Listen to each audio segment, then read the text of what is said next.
J'ai annulé mon mariage 3 jours avant la date. Pas à cause d'une infidélité, pas à cause d'une violence. J'ai renoncé parce que j'ai entendu une conversation qui n'était pas faite pour moi, mais qui parlait entièrement de moi. J'avais 32 ans, nous étions ensemble depuis 6 ans, je travaillais à temps plein, je gagnais bien ma vie, je payais ma part, je n'ai jamais dépendu de lui financièrement. Tout était prêt, la salle, le traiteur, la robe, les invitations, le mariage était entièrement organisé. Mon fiancé n'était pas un mauvais homme, travailleur, posé, sans drame. Le vrai problème, ce n'était pas lui, mais le poids énorme que sa famille faisait peser sur notre couple. Sa mère et sa sœur avaient toujours un avis sur tout. Comment je m'habillais, comment je parlais, pourquoi je ne voulais pas encore d'enfants, pourquoi mon travail passait avant tout. Et lui ne défendait jamais, mais vraiment jamais.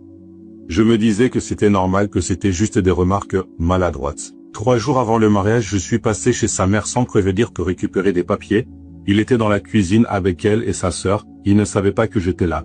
J'ai entendu mon prénom, sa mère disait que j'étais trop autoritaire, que je me croyais supérieur, qu'après le mariage il faudrait me remettre à ma place. Sa sœur riait. Puis, je l'ai entendu lui. Il a dit calmement, après le mariage, elle changera.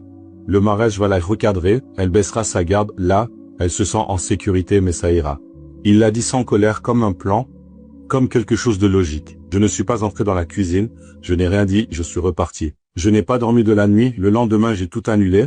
La salle, le photographe, le voyage de noces, j'ai rendu les cadeaux, j'ai rangé ma robe dans un sac noir. Il a compris en rentrant chez nous. Je lui ai laissé une seule phrase écrite à la main, je n'épouserai pas quelqu'un qui espère que je cesse d'être moi-même pour entrer dans sa vie.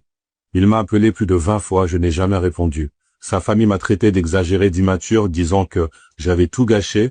Pour une simple conversation, lui a essayé de me revoir pendant des mois. Il parlait de malentendus, de paroles mal interprétées, de familles qui parlent trop. Aujourd'hui, 1 an plus tard, je suis seul. J'ai perdu de l'argent, j'ai perdu une relation, j'ai perdu des liens, mais j'ai compris quelque chose d'essentiel. Toutes les trahisons ne sont pas des tromperies, certaines sont des projets d'avenir où tu n'existes plus. Je n'ai pas abandonné un mariage, j'ai refusé de disparaître lentement dans une vie où l'on attendait de moi que je sois plus petite, plus discrète.